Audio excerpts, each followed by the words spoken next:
Regional School Committee open meeting on Monday, June 17th, to order at 6:32 p.m. At this time, I would like to turn over the superintendent for retiree recognition. So I'll ask Principal Bevan to join me. And I'll ask our two retirees to join me as well, Marie and Lorraine.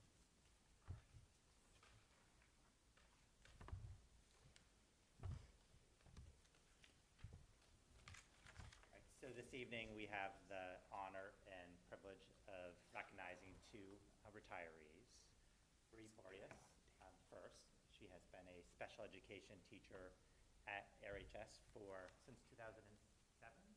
She was a career changer, so she was an engineer and a software developer, and she decided this was a much better path, more fulfilling. Sure was. Marie has been a strong advocate for all students. She has worked so hard to create a classroom culture and climate that supports and welcomes all students. So if you're ever in her room, you can sense it and you can feel it. She has been a tireless advocate. She is such a hard worker, caring. She's a team player, and she definitely will be missed. Whenever we have a retiree, it's also losing a lot of expertise. And when you lose expertise, it's hard to rebuild that. So, Marie, thank you for all that you've done. We wish you well in your retirement, and congratulations.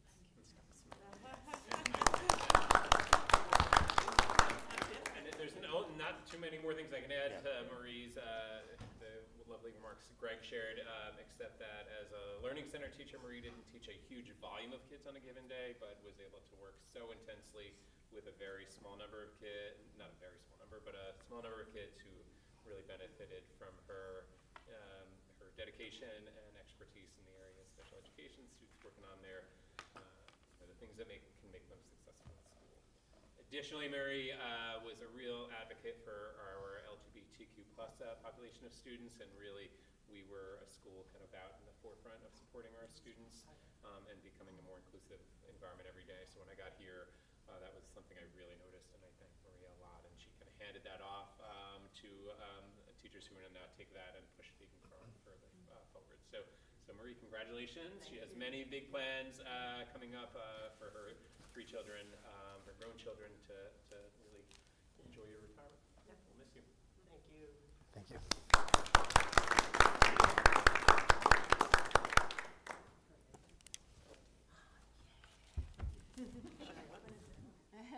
You can. You want to open it? Yeah. It's up to Well, you. well, then I don't Lori's know. Is gonna there a know. protocol? Okay, yeah, I'm waiting. Well, wait, you can both open it at the same time. So also retiring is Lori Zanini. So she has been in our district since 1987. So she has been working in this space for about 37 years.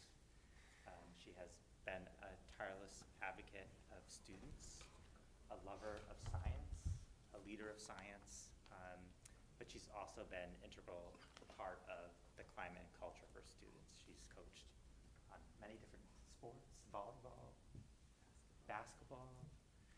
She volunteers for student events. As you all know, she was the class advisor for the senior class this year, so that has been a great way to kind of end a career.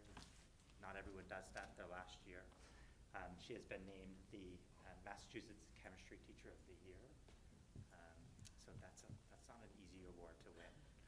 She also has been named received the Pat Carlson Award, which is a nomination by her colleagues, which is really one of the highest awards you can earn here at Algonquin. So she's well deserving of that.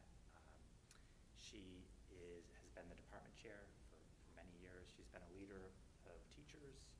She's been an advocate for students, and she leaves behind a great legacy and size 20 shoes to fill. But Lori also has been instrumental in really thinking about the transition plan and is leaving the science department in great hands due to Lori's kind of advocacy and knowing that the work continues and that good people need to continue to work.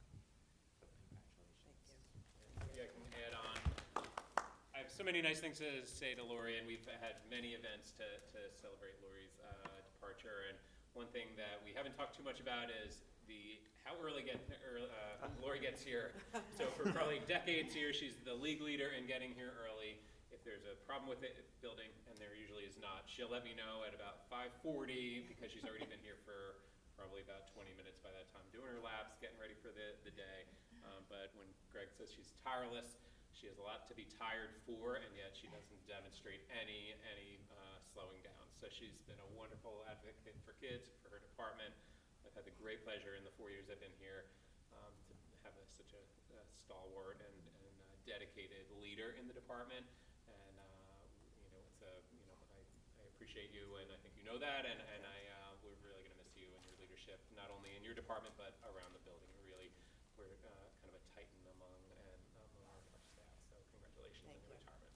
It's hard, But I want to thank the school committee too, because as Greg mentioned, I've been department chair for almost 22 years, and I have to say, I feel blessed. Every time I've approached you or given a presentation, you've been nothing but supportive. You've been supportive of the students here, the faculty here, and especially the science department. So it was a destined school. When I started here in 1987, I was ready, but I am ready to retire at the same time. You know, I've got a grandchild, and a loving family. I'm ready to do some other things, but thank you. Thank you, everyone. And just to put it into perspective, she has worked with over 300 school committee members over the years. I have. 15 principals, and 10 superintendents. But thank you.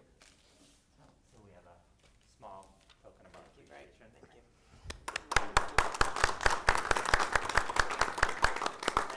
And Stephanie is going to keep Lori's number in her phone. I already have a personal email. We're all good. Because there's a lot of leadership in the area of science Yeah. Along our pre-K through Opportunities. 12 continuum that we're going to, when she's When I'm ready. she's ready. Bored. Yeah, September 2nd. So we have charcuterie board just to recognize Lori, thank her. So. I just have something to say. I always do. But in Greg's memo to us, and he gave a little bio about the retirees. And Marie, I've never had a chance to meet with you or work with you. But I would just like to say that in looking over what Greg had written here, and these are, I guess, his direct words or somebody, or it could be even Sean Bevan's words. But this is what we would look for in a teacher. If we saw these qualities, so I hope that you continue in some way in education to be a mentor. It said here that you identify students' strengths and weaknesses and build support tailored to their specific needs. So that's all children that we have, all students that we have in all abilities and expectations.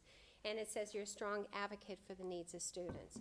So I can see that you probably carry this over into your life as you do into this school. So I hope that you come back some way to be a mentor for new teachers or something like that, whatever way. So thank you very much. Sorry I never got a chance to meet you, but appreciate it. And then for Lori, well, we had the chance to meet because there's a lot of connections between Hopkinton and Northborough. And I happened to be in a parent meeting, so it was a different role because now I was an educator and you were the parent. And what a wonderful role model you were and an advocate for your son. And it was just so nice to meet you in that setting and to also to learn from you also. And in your bio here, it says that you have a great rapport with students. Of course you do. And you put your son as number one, which is always great. And I also like the way that it was written here that you have an encouraged love of chemistry. Science was never one of my strong points, never. But when you would make the presentations here as the department chair, I would get so excited and say, I wish I could mentor a class, because I wouldn't have to worry about the grade, if I'm passing or failing. But you got me to look and to enjoy even science, and it looks like your dress, is that the periodic table? Periodic table, I had to wear it one more time, so I don't want to wear it again. My eyesight, and I'm saying, okay, I think it's Wordle. I don't know what it is, but it isn't green and yellow, so I think it's the periodic table. So I did remember that from chemistry class. And it said also here that, you have a good rapport with students and the Massachusetts Chemistry Teacher of the Year. So both of you are gonna love retirement. It's the best, and especially with, now that you have a wonderful granddaughter to take care of and do your one day of the week and babysitting with her. But thank you for everything that you have done, because your lives have touched so many students in so many ways and will continue to do so. So thank you very much. At this time, we'll recess for about 10 minutes to celebrate our retirees.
on to audience sharing.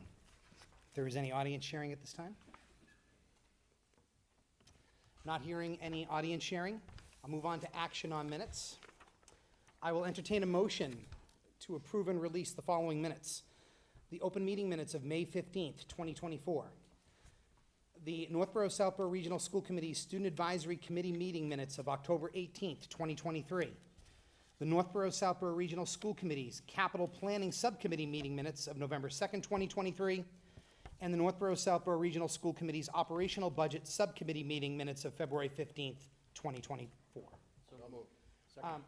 Moved by Paul, second by John. Any discussion? All those in favor? Opposed? The motion passes unanimously. Thank you. Educational policy, there is none at this time.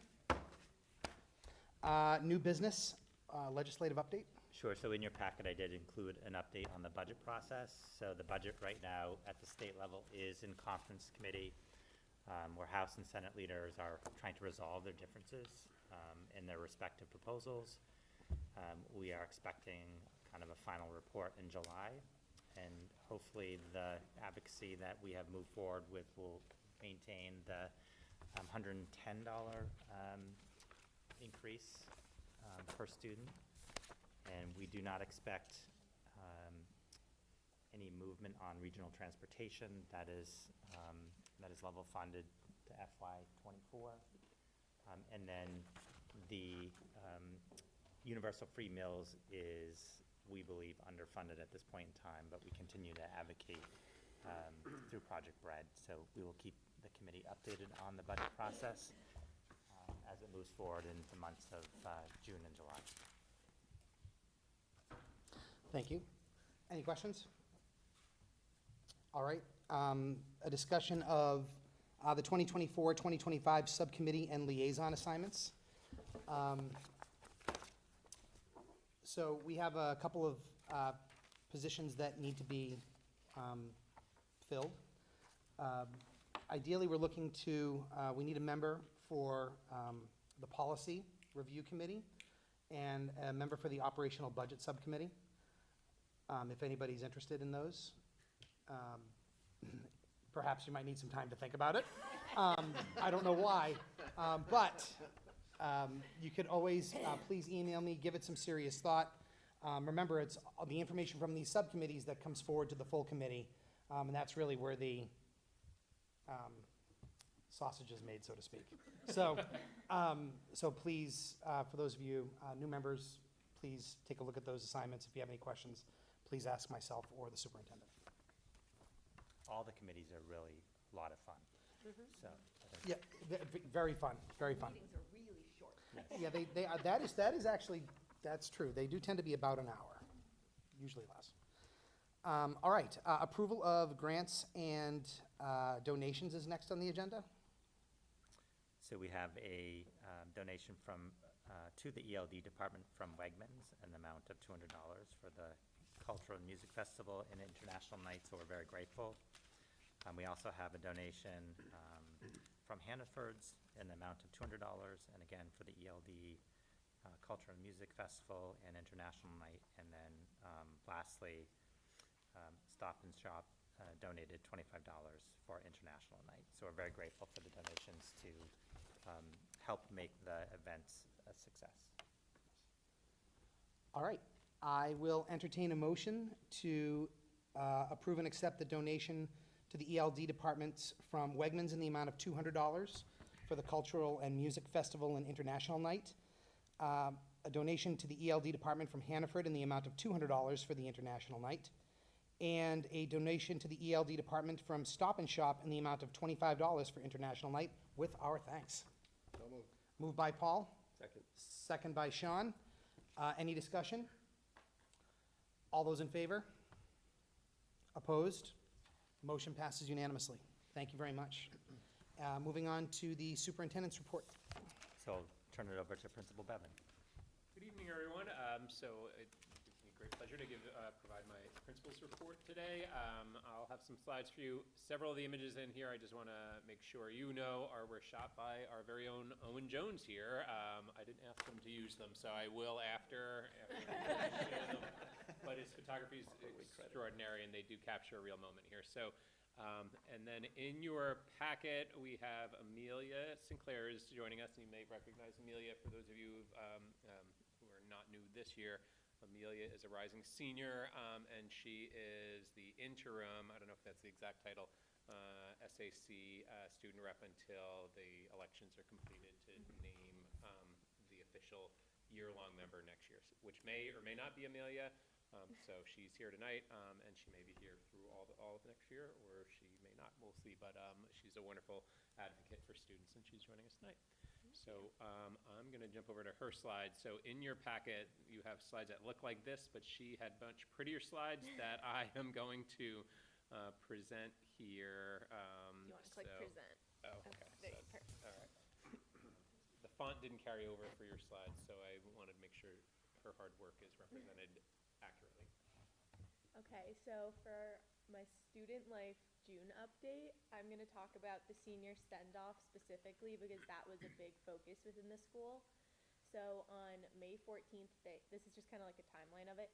May 14th, they had the senior trip to the Red Sox game where they got like a block of seats and they all sat together and they took a bus from the school to go. And then on May 17th, the seniors won the upperclassmen Powder Puff game at Carnival where they played the junior class. May 20th was the seniors' last day, and they held a senior barbecue during the school day for seniors to go out and have lunch. And then that night was also the senior award night. And then May 24th was the senior day of service.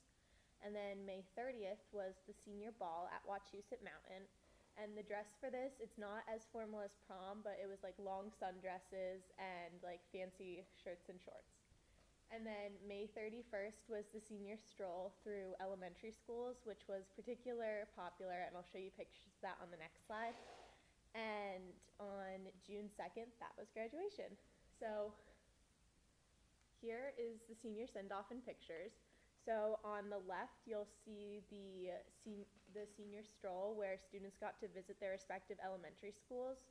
So it was a little more simple for Northborough students because they just went to one, but for the Southborough students, they went to Finn and Neary and they walked through those schools.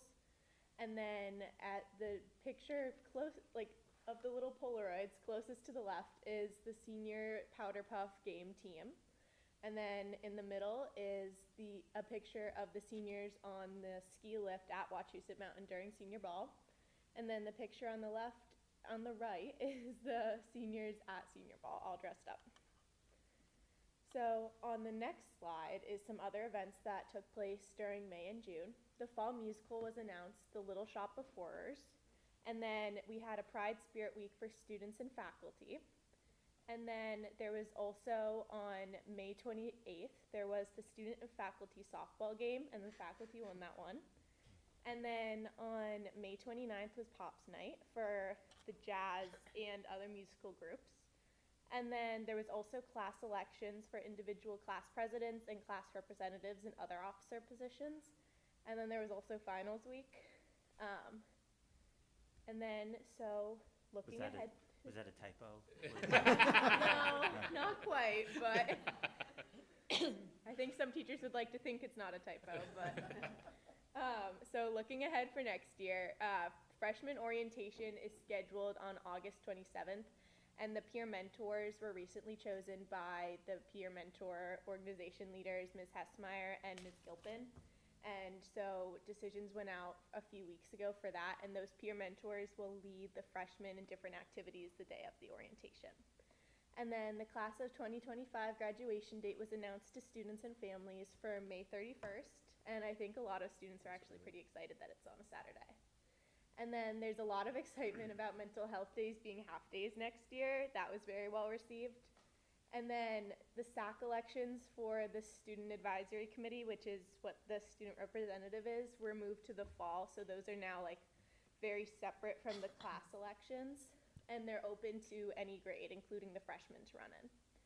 And so there's also new student council and SAC advisors Previously, Mr. Barry had been the advisor for both of those groups, but since he'll be retiring next year, there are two new advisors, Ms. Braun and Ms. Turner, who are stepping up to take over. And so Student Council had their first meeting with Ms. Braun and Ms. Turner as our advisors. And then, does anyone have any questions?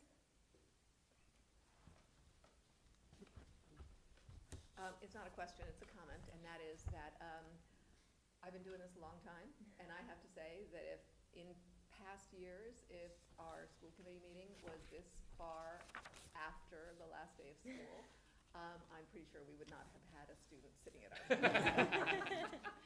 So I am very, very impressed that you Thank you. came back into this building at this juncture in time to do There were this. some regrets driving up. But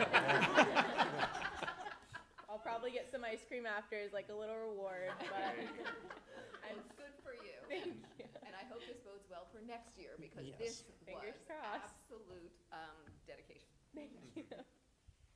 Any other questions, comments, concerns? Okay, Well, excellent. Looks like Thank we're you, done. Amelia. Well done. thank you.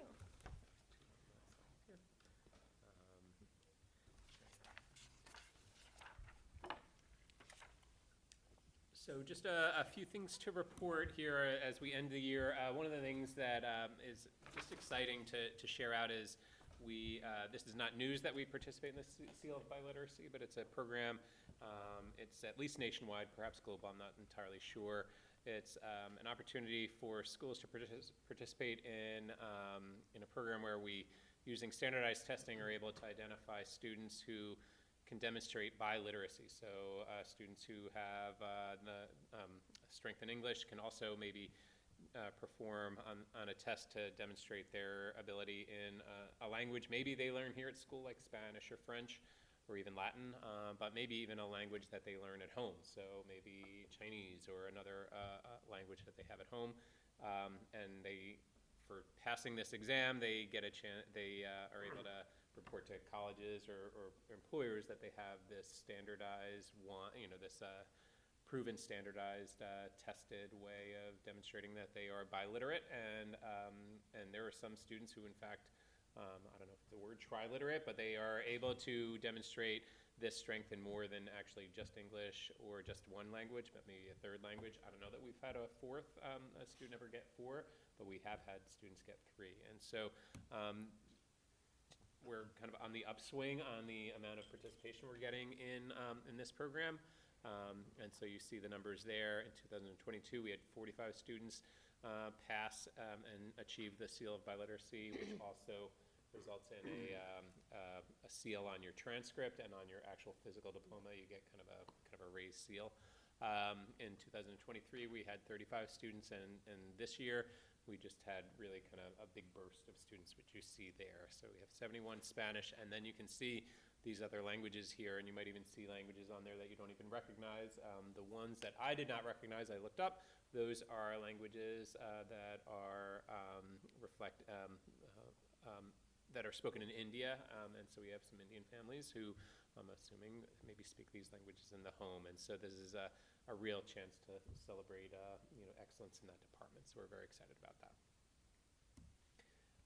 A few other end of the year updates. Hiring is usually where a principal's brain is in June and end of May and the beginning of June. I'm happy to report we are in really, really good shape for our hiring. So we had the assistant principal role hired, months back. We were very excited to welcome a gentleman named Matthew Gitkind to us. He's a Westboro native and joining us from Walpole, where he's been a social studies teacher.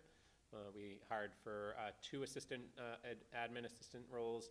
We had 3 open teaching or guidance counselor positions. Those are completed and hired. And the only thing remaining we have are our educational support professionals. So those are our instructional aides.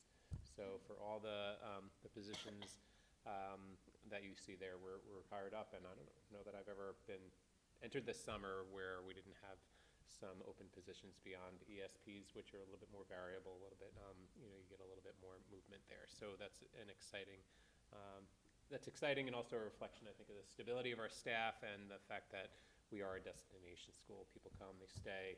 We don't get a lot of turnover.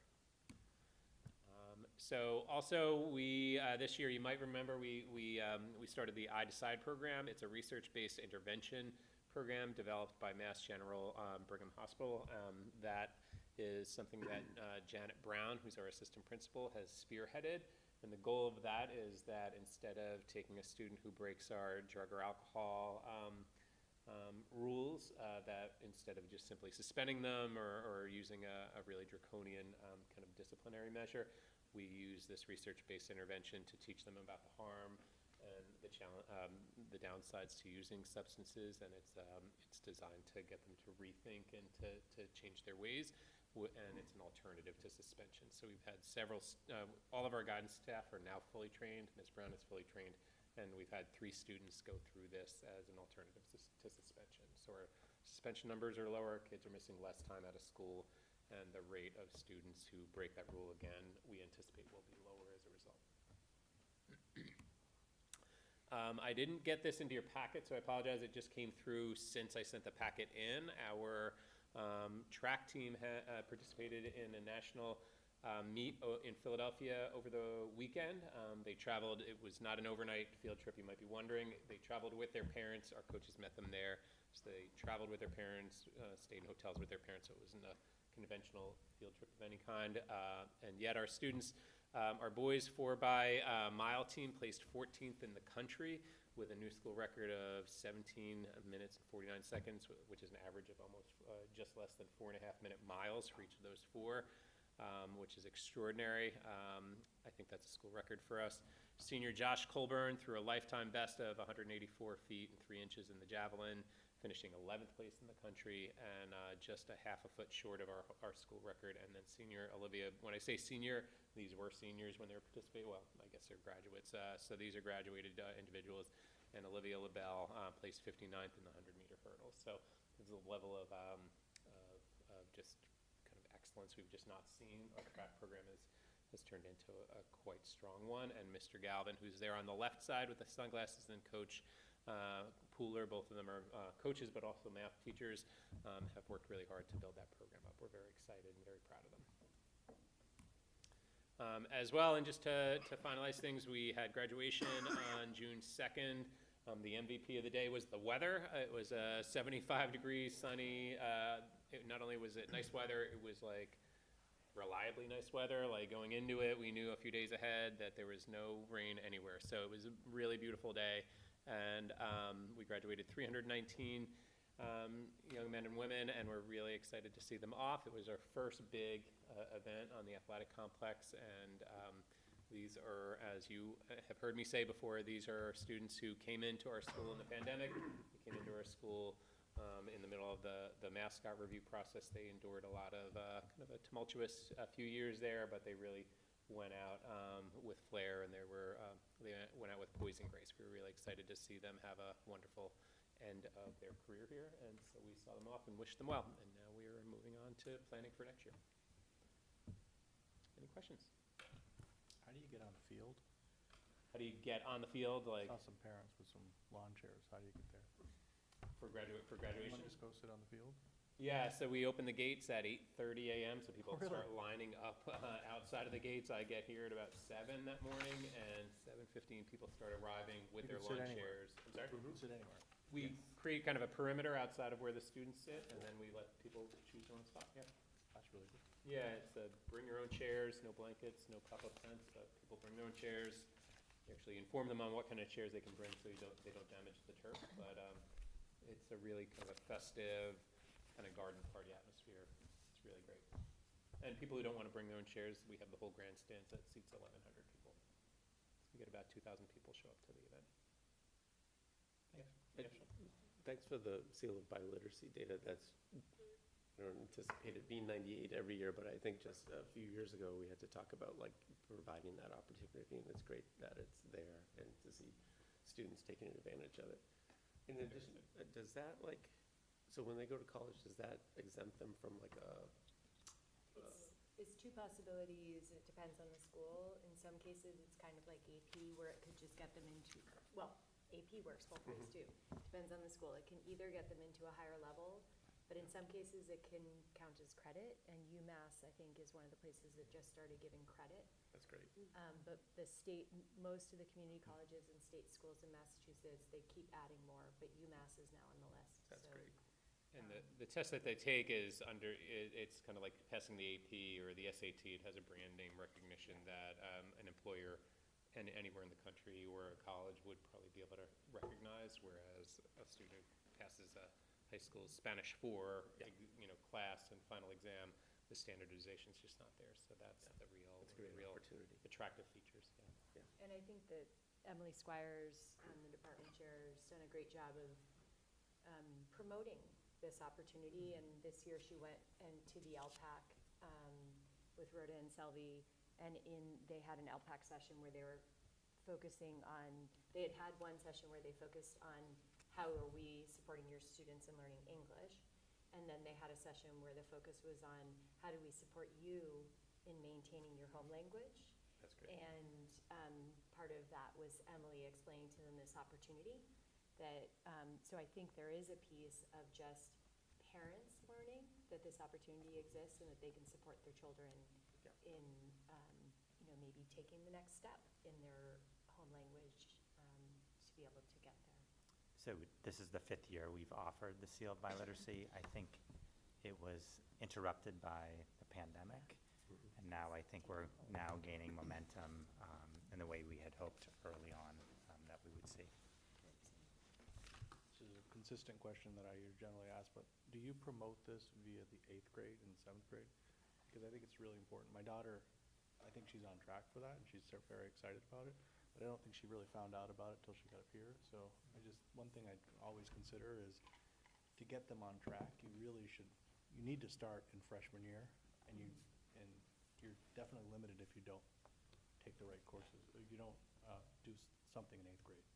And that's a great point, thank you, because the middle school teachers, and now in Southborough, the elementary Spanish teacher, we all meet together with Emily Squires and some of the other high school teachers, so that's something that we definitely can keep in mind, that we start talking about it sooner. Joan?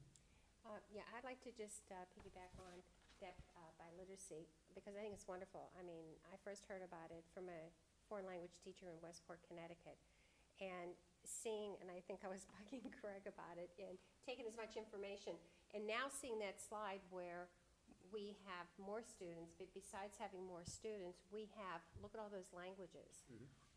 I like to have a copy of that because I like to show that to the teacher and say, look what we've done in 5 years. I think it's wonderful because the amount of languages that we have, and I think also that idea of getting the kids started with it, and even if an 8th grade student is not aware of it, to have the parents aware of what they can do, because I think parents will say, hey, listen, this is a track you should go on. You don't want to have any regrets that you didn't do it. But I think that's fabulous. That's really fabulous. And my question is it all a written test or is that an oral test? It's both. It's both. It's both? Yes. So do on- they submit a tape? I mean, do we have other It's all- faculty members that speak all those languages? It's all it's digital, so Digital. It's not internal, so it's submitted. I mean, it's wonderful that we do this for students, because I know when my daughter was here, and she graduated in 2002, and she went to UConn, she asked for all her notebooks from English class, because they made them mandatory at UConn back then, where they had to take English. And she said, just send me all my high school yearbooks, her notebooks. And because she was so well prepared in English, so I'm glad to see in all these disciplines, we're getting the students ready for careers that they may go into, or their extensions of education. It's wonderful that we do this to give the kids a step up. I would like to know, we could probably go through the chair, when you work with the superintendent on the agenda, I would like to see if we could have I Decide, just to have a brief little overview of what that is, maybe at one of our meetings. I also saw, and from Amelia, I saw that in your little report here that was in with our agenda, is that the other school-wide events is going to be the fall musical, Little Shop of Horrors. So I'll do the same thing, Mr. Bevan. Is it possible that we could extend to the Northborough and Southborough seniors, citizens, if they could attend the dress rehearsals. I will check on that again. Last year, we tried, it didn't work out, but we can try again. Yeah, I would love Okay. that. I think that would be You'll great. hear that again from me, I guess. Yeah, yeah. Okay, and the last one, graduation was absolutely fantastic. No, thank you. I think it was like one of the best. There were so many people. It was such a festive, and just like you said, it was like everybody was just, the kids were just marvelous, and the speeches were really good. Your speech was, Greg's speech, and but it was just a wonderful feeling being out there. I mean, before you'd be people just in the stands, but now you had people in the stands, and you also had on the left and right-hand side of the stage, there were a lot of parents that were there. And I thought it was a great idea how the photographer had set up that one little area.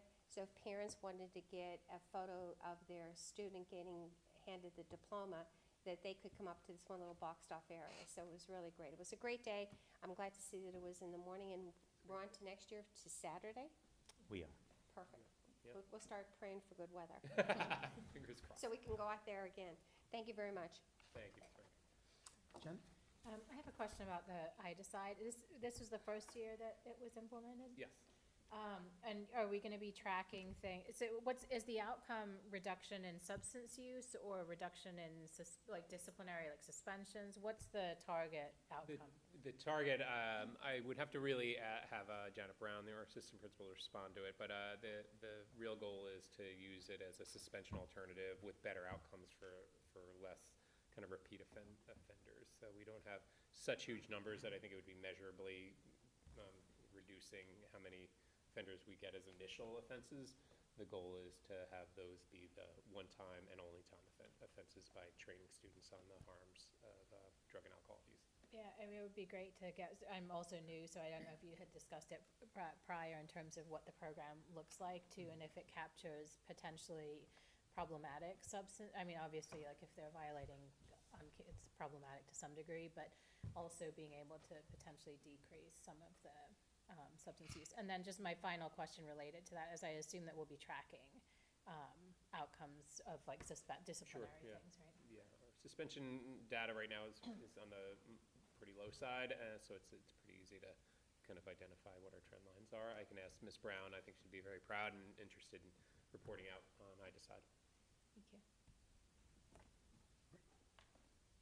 Thank you very much. Yeah, thank you.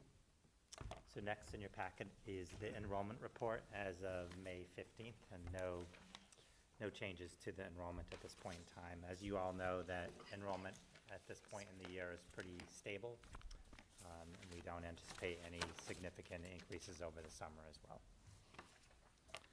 And then I will turn it over to Assistant Superintendent Becky Pellegrino for the FY24 monthly general fund expenditure report, the FY24 statement of revenue, and also an update on student activities and clubs. So first, we'll start with the monthly general fund report. We actually have less than 2 weeks left in fiscal year 2024, so it's just very strange to think that we're at this point in the fiscal year. As of May 31st, you can see we had $432,901 remaining, which represents 1.63% of the total fiscal year 24 budget. We are continuing to move forward with the plan that was proposed to the school committee, and for those newer school committee members, what we intend to do is move $150,000 into a transportation fund that will be used to offset next year's transportation costs. And then the remaining amount will then go into our excess and deficiency fund. We do anticipate returning about $225,000 to $250,000 into that fund, which will give us about 3.5%. We do have a school committee policy where we try to keep it within the range of 3.25 to 3.75% of our E&D balance. So we should be well within those policy parameters. Also attached to that is our athletics monthly general fund report, and you'll notice, and this is something that is a little bit more unusual, is that we do have a negative balance on the bottom line, and that is negative $5,076. As I've reported to the committee before, our athletics budget is operated through the athletics revolving account, which is funded through gate receipts and also the student fees that are collected. This year, we did collect the amount that we had anticipated. However, the budget does continue to grow with each year in terms of the costs of some of the items that are being purchased by the athletic department. So we did know that we were going to be tapping into those revolving account funds. It was not unanticipated that this was going to happen, but it is something that we do need to watch for future budget cycles because those costs are continuing to go up and then the revenues are remaining the same. Can I just add one comment too, with the athletic complex project, that the gate receipts that we typically see in the fall were impacted. So that is also a factor in terms of the overall athletic budget. Thank you.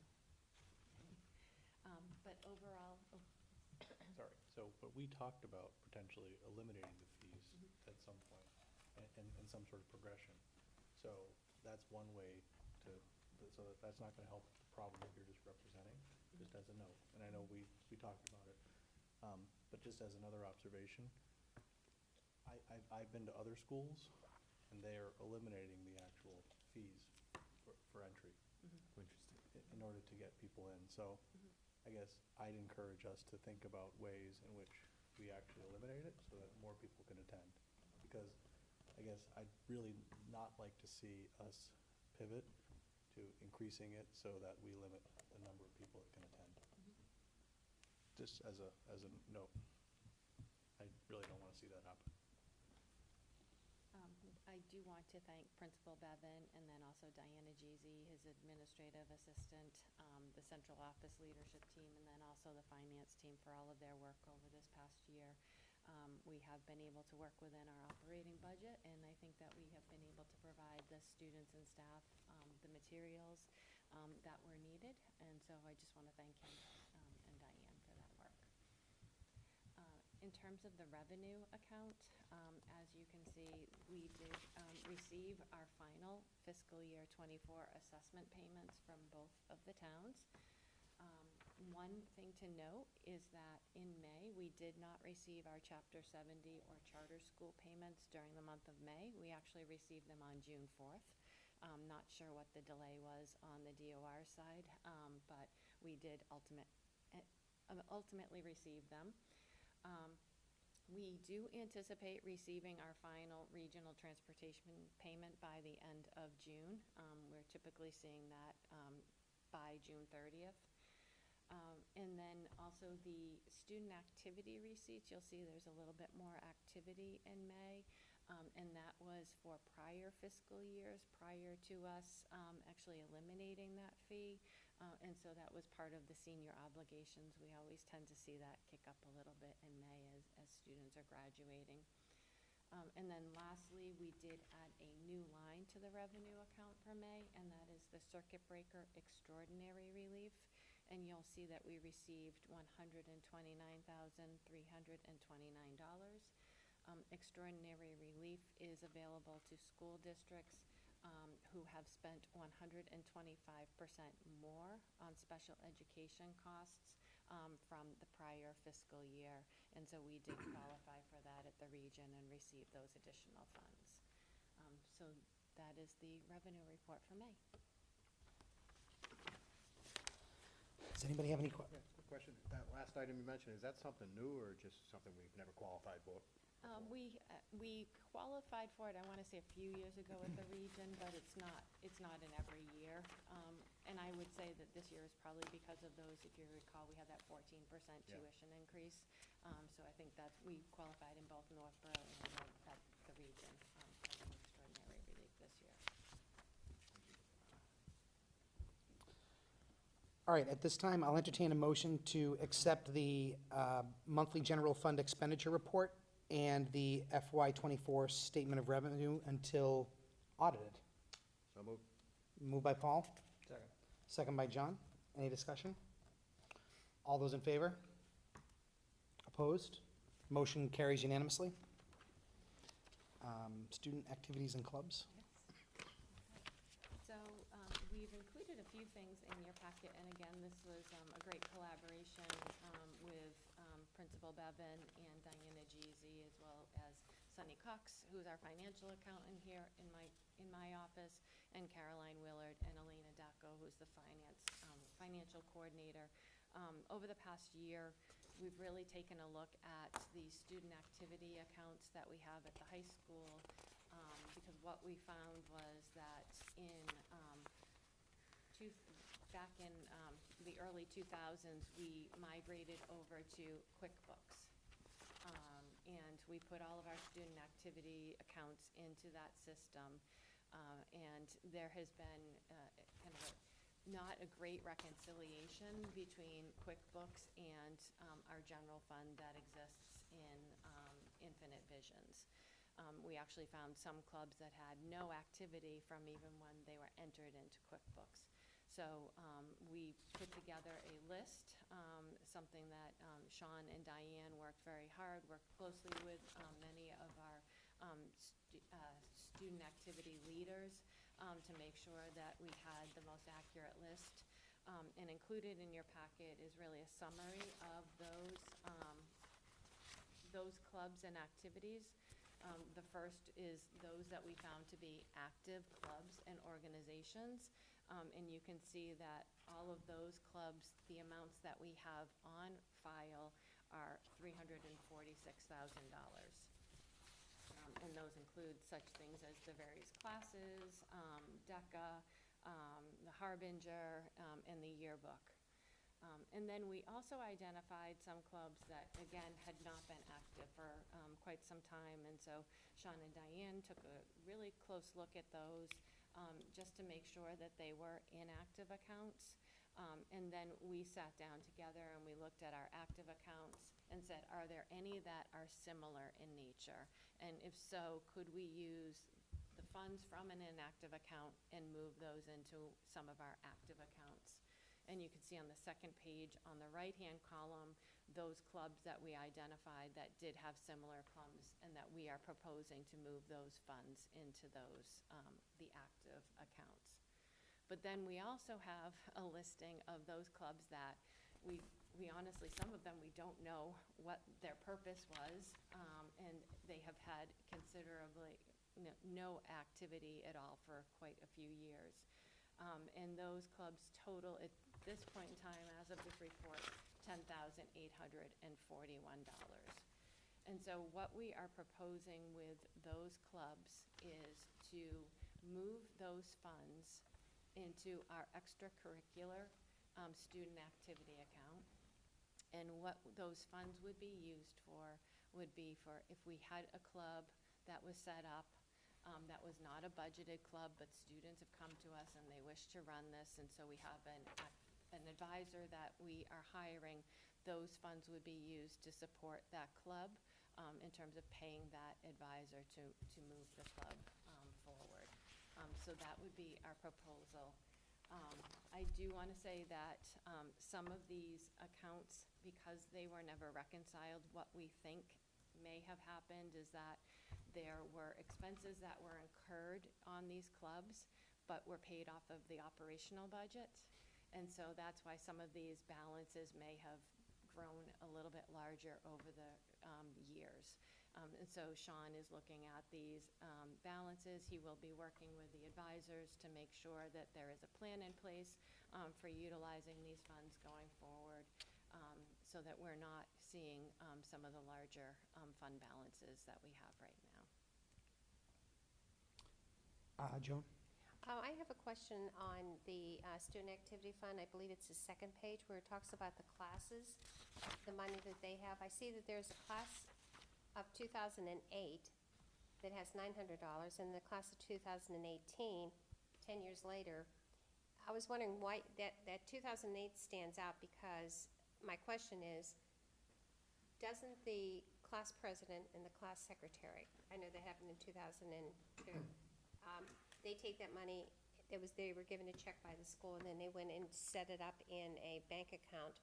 So there's two signers onto that, and then they use that for reunions or whatever they have to do. What happened to 2008? It seems to be an outlier there. Yeah, we're not sure why that account was not closed out, but we have been working to try to track down those class officers, and I know that Diane has been reaching out to some individuals. We've actually put in place a new process where we have a form that is done every summer, and we did this actually last year with the class of 2023, where we are having sign-off by the class advisor.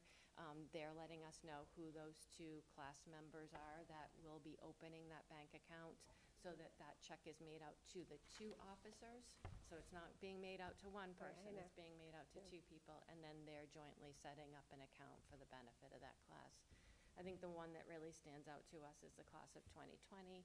They had a larger balance, and that's because their activities unfortunately could not run due to the pandemic. And I know, again, Sean has been in contact with them about those funds. We've had some difficulty tracking down the actual individuals and having them respond and come in and set up the accounts for us. It's work we're continue to do. So what you're trying to do then, what would be the procedure is you would try to get those class officers before they leave? Yes. And get them to do it? Yes, Okay. yeah. Yeah, the goal is having it buttoned up just as they're wrapping up, as they're graduating, so that we're not in this position of holding funds for classes that have left long ago. Yeah, because that number of 21,000 really stood out, but it's true, they didn't have like a senior ball, they didn't have, there are a lot of things they didn't have. They didn't go to a Red Sox game. Yeah. Like, there are a lot of things they were not able to right. partake in. Yeah, and I think if it gets to a point where we're not able to find people, we'll probably start to do some advertising. I would say maybe, on social media, maybe the community advocate, to see if we could find members of that class that might be able to steer us in the right direction so that we can return the funds to those classes. I think if you did that on the social media, my northborough.com, my southborough.com, and the parents still may be around, and people that do know who the two class officers are. And that is governed by Mass Mass General General Law. law. Mass General law? Yes. Okay. So it's not, we don't get to choose. Yeah. And I would just add to Becky's presentation that there were 4 findings in the audit. It was reconciliation, variances, which is about reconciliation, accounts of graduated classes, and then annual audits of the student activity account. So everything that Becky and the team has put in place addresses the findings, the 4 findings in the audit. And I mean, what- thank you for the great audit. I mean, that's really great, or just finding all these clubs and like, oh gee, that sounds like a nice one. It looks like some archaic clubs that were here at one time and not. Thank you very much. I would say that the findings were not unexpected to us. We knew that we were going to have findings because we knew we were doing the work, and we knew that we knew we had room for improvement. I will say we have put in place some training. So last year during the first initial days of school, we came out and did a training with all the staff here at Algonquin, which was very helpful. It really opened I think the dialogue between the finance office and a number of the class advisors. And I think that, it's really led to some nice pathways, and people are asking questions now.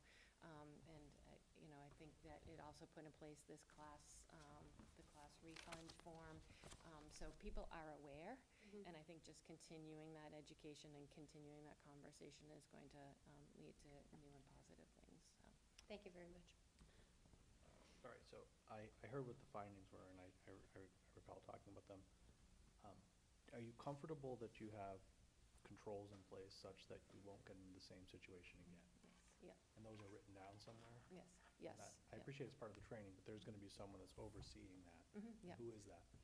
So what we are doing is now our financial accountant is going to be doing an annual audit, and then we will need to present that audit report to the school committee.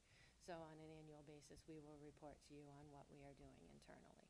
And then every 3 years, as prescribed by Mass General Law, we will do the formal audit, just like we did this year.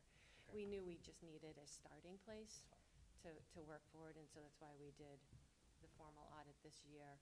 We're hopefully going to have these new account balances that we can move forward with, because every time she would try to reconcile, it just wasn't working, because it had been so many years. So And this Becky, I is- would just also like to add that one thing that when we met that you talked about, which I think is really important. We're no longer using Oh, yes. this third-party software. It's going to be part of our financial package that all of our accounts are in, so it's iVision, so that it's not separate. It's going to be part of the reporting function and the features, which is really important, because when you have third-party tools that you're using, you don't have the same control of those accounts that you would when it's in our Yes, system. So one of the biggest numbers is uncategorized income. What? Do you know what that is? It is actually the interest that has accrued over the years. And this is, you can see it's a larger account too, and right now our interest rates are great, so it continues to rise.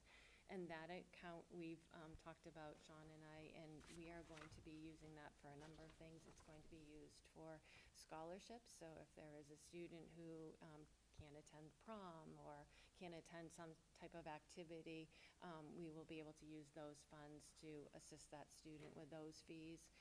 It will be used for the audit that will be conducted every 3 years, and then it will also be used for any clubs or organizations that perhaps have not, they've just started, they haven't fundraised, they would like a little bit of money to get their organization started, so we'll be able to use it for that.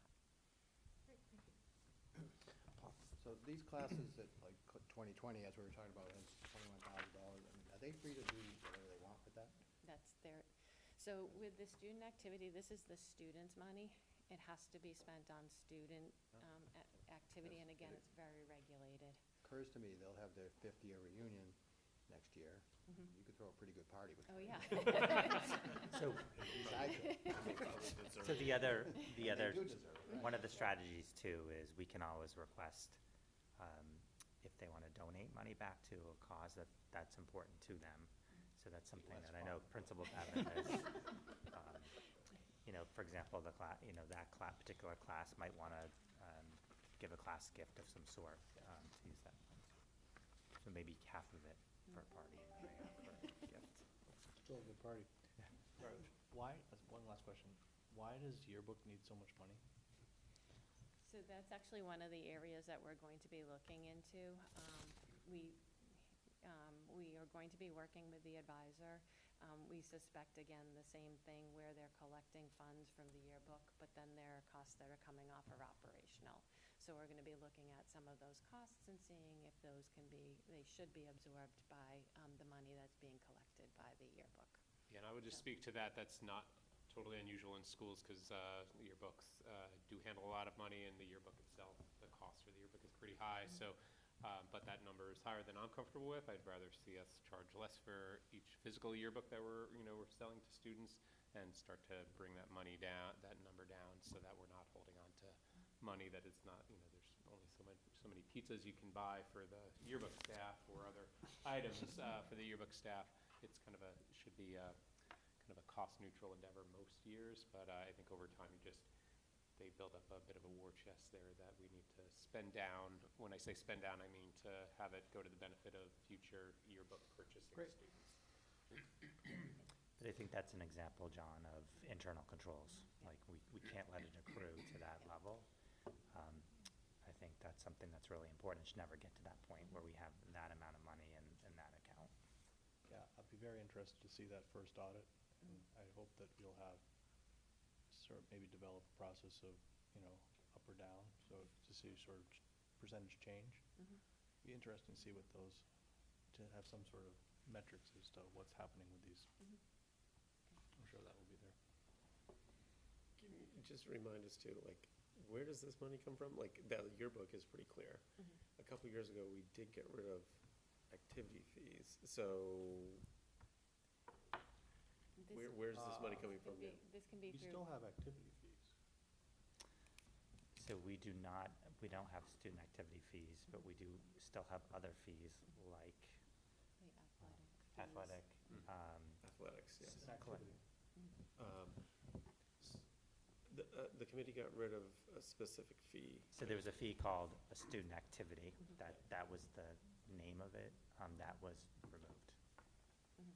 And that was, I believe, $50 a year if a student was participating in one of our clubs. And so that was discontinued.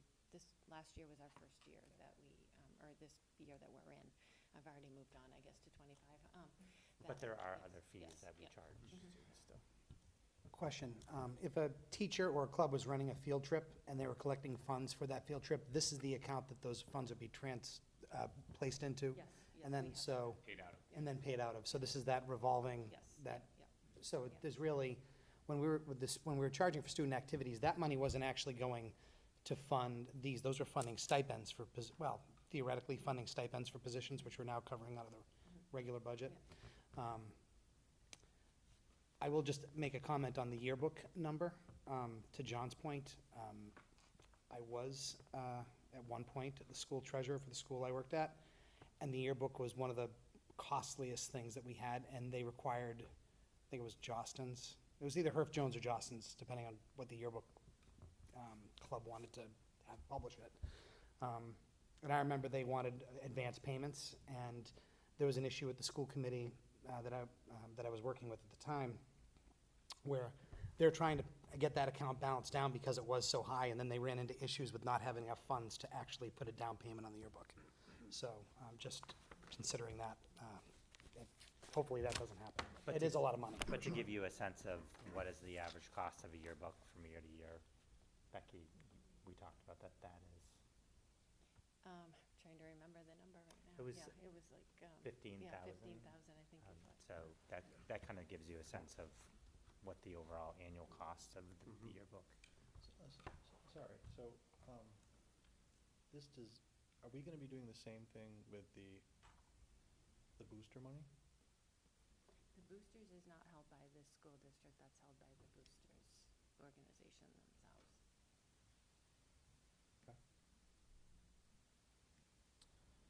Any additional questions?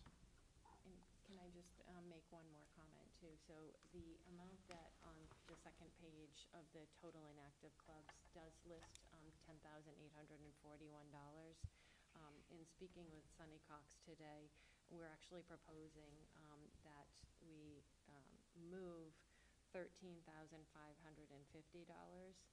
from the inactive accounts because of the reconciliation between what QuickBooks has and then what we actually have in our general fund from Infinite Visions. So we are requesting that we transfer $13,000 into the extracurricular revolving account versus the $10,841. And it's a matter of that reconciliation between the two. And again, this will give us a clean starting balance. And Jen, you probably remember we did something similar at Trottier last year, where we're working through trying to get these balances clean to start with, so that going forward, we will be able to reconcile more easily. Any additional discussion? All right. Kind of going along with what Becky has said here, I will entertain a motion to approve the Algonquin Regional High School student activity listing of clubs and organizations and the dissolution of the inactive clubs and organizations as provided in the packet. The remaining balance within the student activity fund of $13,550 is to be transferred to the extracurricular revolving account as of July 1st, 2024. So moved. Moved by Paul, second by John. Any discussion? All those in favor? All those opposed? The motion passes unanimously. Thank you. And that is the superintendent's report to the committee. All right. Sorry, Joan? We also have to vote the FY monthly general fund expenditure report and to audit it. I believe we Did that We just did? before it, yeah. Second time I've done that. It's okay. I'm getting like somebody else. Old business athletic complex project update. Sure, so we are finished phase one. We have a punch list of work to be done. And then we are moving forward with phase two, which is the amenities building and an upgrade of the restrooms to be ADA compliant. And Becky can give an update of where we are in that process. So that is actually hitting the streets on the 19th 19th, so Wednesday. It will be published in the Central Register, it will be on the Combi system, and it will be published in the paper. We've been working with our designer. We are keeping with the plans that were originally proposed. And the thinking is if we go out now, we'd probably be starting the project the end of August, beginning of September, which is a more favorable job market. What we've learned is that when we put it out for a summer project, that first of all, it's a very busy time for vendors to be working with schools because people are trying to get in when the students aren't here. And it's also more costly for contractors because they have a number of employees who take vacations. And so trying to get staff to work, you're paying a premium for the labor. So that's why we are theorizing that the bids came in so high for that plumbing project. So the hope is that this will be more favorable to us, and we will have, I think, bids by the end of July. So we are in the procurement process. One aspect that we're not pleased with in terms of our designer is that we don't think they did the legwork to actually recruit people to bid on this project. So a lot more work has been completed, making sure people are aware of this project and the scope of this project. And we're really sacrificing time because we think it's imperative that we're on budget, that we're placing the budget as a priority and sacrificing a bit of the schedule to make sure that that does come to fruition. Thank you. Any questions? All right, next is a discussion on potential office hours. I asked that this be added to the agenda because I believe I shared with the school committee that I received a communication from a member of the public that that the Southborough School Committee was holding office hours to provide a more open forum for the public outside of a school committee meeting to express concerns to the school committee outside of, like I said, a formal type of setting. And I responded to this particular individual indicating that I would add it to the agenda for this meeting to see if there was any interest in potentially having some kind of office hours outside of this meeting. I do want to remind the public that these are open meetings and the public is welcome to come and engage during the public comment section. I'd be interested in hearing any comments or discussion on this. I have engaged in office-style hours in the past on this committee, twice since I've been on this committee. And both times there was no interaction from the general public. So, and those times were advertised, and they were not, it's not that they weren't well attended, they weren't attended at all. So I was just interested in hearing if there was any kind of discussion or feedback from the committee on potentially either having it every other month or seeing if there's any kind of desire on anybody's behalf to try to engage in something like that. Or any thoughts, one way or the other. Can I just ask, I know that there are, we get trainings off every year about the ethics of like whether if there's a certain amount of us together and it's deliberation, are there any, I don't know, and maybe this is something to learn, are there any limits or anything about deliberation or so on that we should be aware of while holding office hours? So as long as you do not have a quorum, I think you can engage in conversation, and again, I think it is another opportunity for the constituents to have access to school committee members and talk about issues that might be of concern. But again, just remind the committee of its purview, and that although people will probably bring a lot of thoughts and ideas, that really it's your purview, and then the idea then is to bring it back to a larger committee to discuss and act if needed. I mean, I'm not opposed to the idea, but as you mentioned, Chris, it's been tried in the past, in this committee, as I know Southborough's done it in the past, and nobody shows up. So I don't know how fruitful it's gonna be. It seems to me it's worth doing when there's an issue that we know people wanna discuss, as they did in Southborough last week, I think. You know, you can always do that.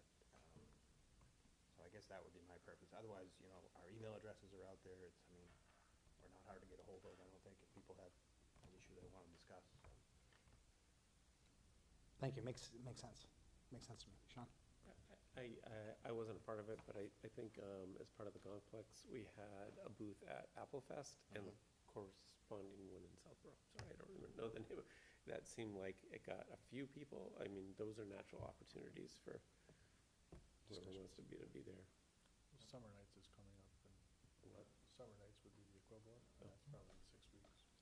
Yeah, but even that, I remember I was there at Heritage Day in Southborough. That's Well, what I Heritage was Day. thinking. Southborough had a booth, and I can't remember, I don't think we had a booth, but we just had a stand, where it was early days for the athletic project, and we had some diagrams and stuff, and that's all anybody talked about. So I kind of felt bad for the Southborough folks. You were there, right, Jen? Yeah. We were happy just to refer. I think it's a good idea to do, especially, at least in this moment. Kim and I used to try and do office hours, and we had the same experience where no one came. But there is, at least currently, and this will probably die down, but there is this perception that school committee is not available, that yes, you can come to these meetings, but it's so unnatural, you can't really have a dialogue back and forth, and people have limited time. So I think it is a good idea to expand the opportunities that the public have to speak with us. And I think that we can potentially prevent, and as someone, I went to the Southborough office hour, they were challenging, right? And I think a lot of people attended because of the specific issues. However, I think if we are open and we say we do this regularly, even if no one comes, if we do it infrequently, and, you know, so we're not doing it every week or every month, potentially every other month, I think it sends a message that we are there to listen to the community, that we're available.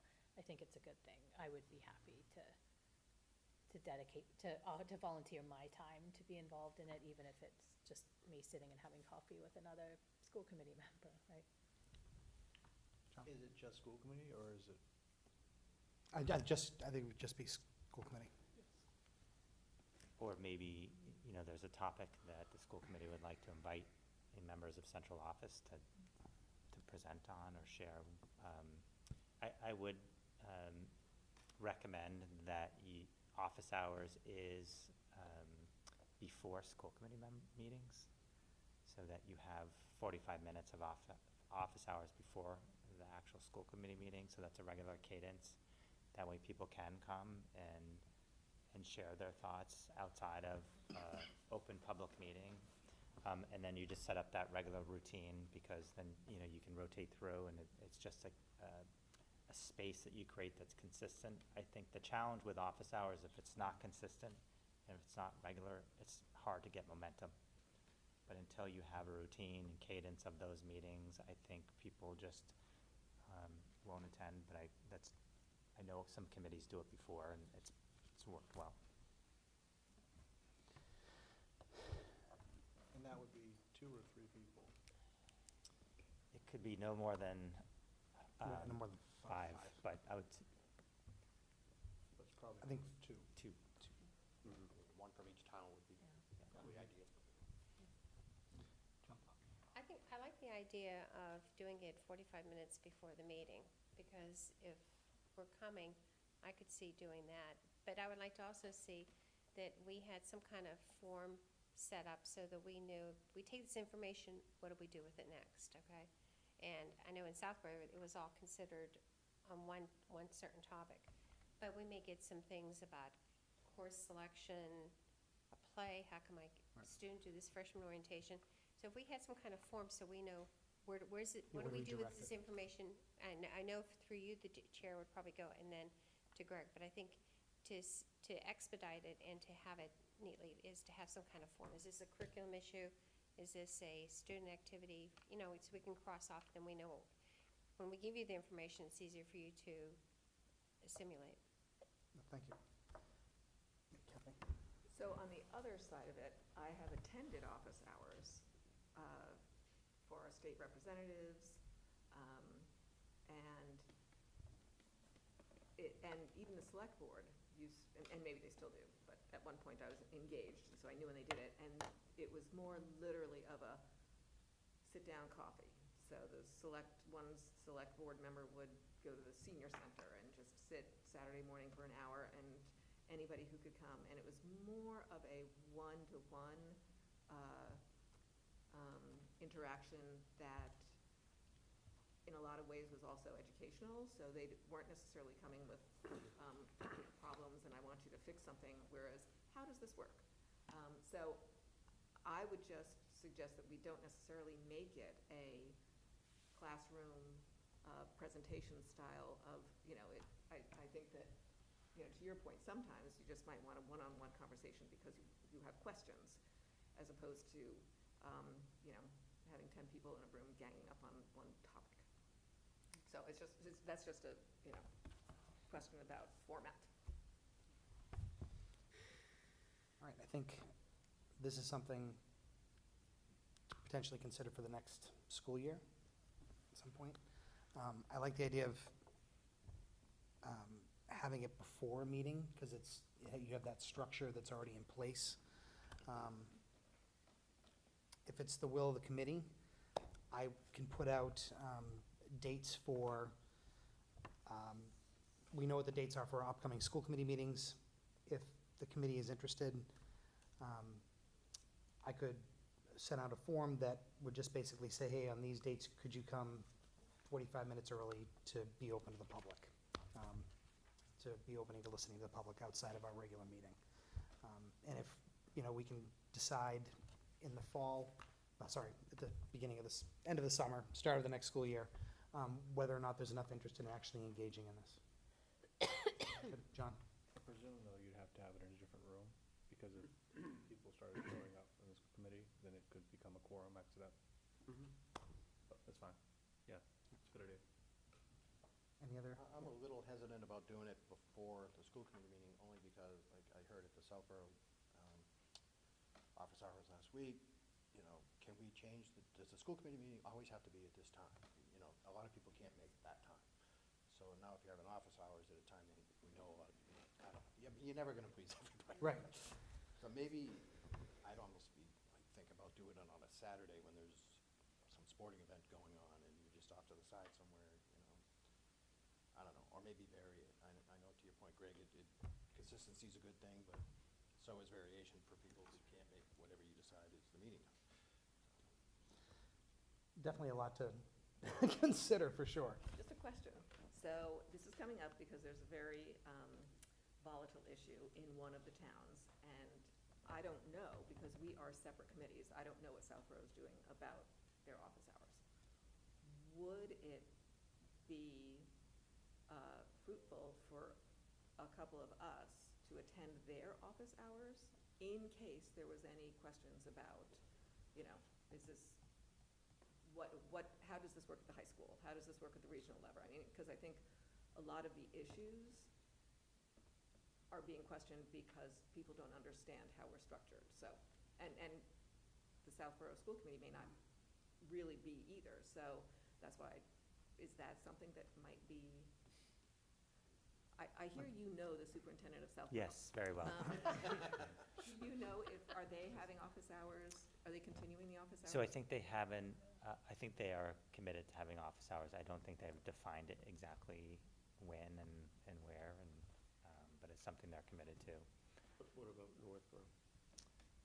I think Northborough is also still thinking about the structure and how and who, but I think they also are committed to kind of moving forward with office hours. I think, go ahead, John. I kind of like the idea of a presence. Maybe that's not our office hours, but there is confusion about the structure. And it would lend a voice and a listening that could be brought back. I appreciate a lot of your comments this year about the connection between middle school and high school, and that might help us. They have to invite us. No, the only thing we would need to pay attention to is just a quorum of the union, but that's easy to navigate. But, you know, you can, as citizens, show up to any office hours, and I think it would be helpful at times. I think where each of the other committees are is that they're committed to it, but they haven't defined it. And it's not as if you need to launch the year having it perfectly defined. I think it's some work that can be done in September and then move forward in, end of September, October, so forth. Amelia? So, I mean, I'm not sure how well attended this would be, but I wonder if something online of a format could be helpful. Because I know, at least for me, like, both my parents work, and they would like, and them and like people like them would like to have a chance to have their input heard. But because of like busy schedules, they're not always able to do that. And so I think that'd be easier also for more people to come in and share their voices, especially with like more fluid schedules, like people could join in from work or if they're at like their kid's sporting event. And it'd be easier to figure out like attendance in terms of like who from this committee can come. And it could just be more fluid and like maybe like 30 minutes on Zoom, and then people can hop on, hop off as they want. I don't know. I think that's a good idea. All right, so I think having further discussion on this at our meeting in September would be probably well advised. Any additional discussion? All right, can we move on to policy development and distribution? So in your packet is the visitation and observation policy K-250 for distribution. Any questions on policy? All right, our second audience sharing, if there's anybody in the audience that wishes to share. Anybody from the school committee? All right, personnel report. So in your packet is the personnel report as of June 17th and evidence to support Principal Bevan's report that we're in a great place in terms of hiring. Not only are we in a great place, but also the candidates and the hires have been outstanding. So we're very excited about this upcoming school year. And also you have a couple transfers and then some resignations. Our ESP cadre of folks tend to be the most transient in terms of moving to different positions. And then we also have a building maintenance custodian, Hunter Toll, who did an outstanding job with the outside maintenance. He is pursuing another career opportunity, but we told him that if it didn't work out, he's always welcome back. So. Can I just add that Jill, who is our library aide here at the library, is our new librarian at Pelican Middle School. So Great. that's an exciting opportunity for her also, and for us. All right, next we have communications, distribution of the 2024 Go the Distance Awards event program, which is located in the packet. Joan? I would just like to say that that was a wonderful event. It was here at Algonquin, and the students were absolutely fabulous in everything they did. There was some entertainment. One of the students, I think, was even almost like an MC. And it was just wonderful to see the teachers being recognized by the kids. And some of the kids were running up, especially the younger ones, were running up to their teachers, holding their hands, and they took photos afterwards. It was a wonderful evening, and I liked it even more so than one time it was in the cafeteria, but I loved it in the auditorium. I thought it was really, really nice. And it was a great way to honor the staff. And also, as a school team member, not having a student at the high school, it was a good way to see who some of the new teachers are. It really was. So it was great. So thank you to all the teachers that got the awards and for the students to nominate those teachers and for their devotion and dedication throughout the whole year. Thank you. And the only thing I would add is thank you to NSPAC for its work on advocating and supporting families and supporting our district. And this event is just, I think, a culminating example of the amazing work NSPAC does for us.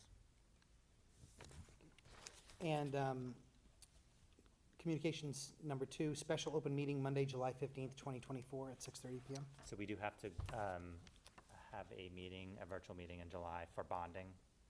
So this would be a single agenda for the athletic complex. So we have 3 new bands, and that will be required in July, so we'll send out a virtual meeting link and work with Chris on making sure we have a quorum for a vote. All right, approval of bills and payrolls, that's done online. Does anybody have any agenda items for next month? Well, September. The one Joan? that I just mentioned that I decide. Was it I decide? I decide, yes. Yeah, I'd like to see that sometime during the calendar year. Great. All right, not hearing any additional comments, I will entertain a motion to adjourn. So moved. Moved by Paul, second by John. Any discussion? All those in favor? Opposed? All right, we are adjourned at 8:13. Thank you very much. Thank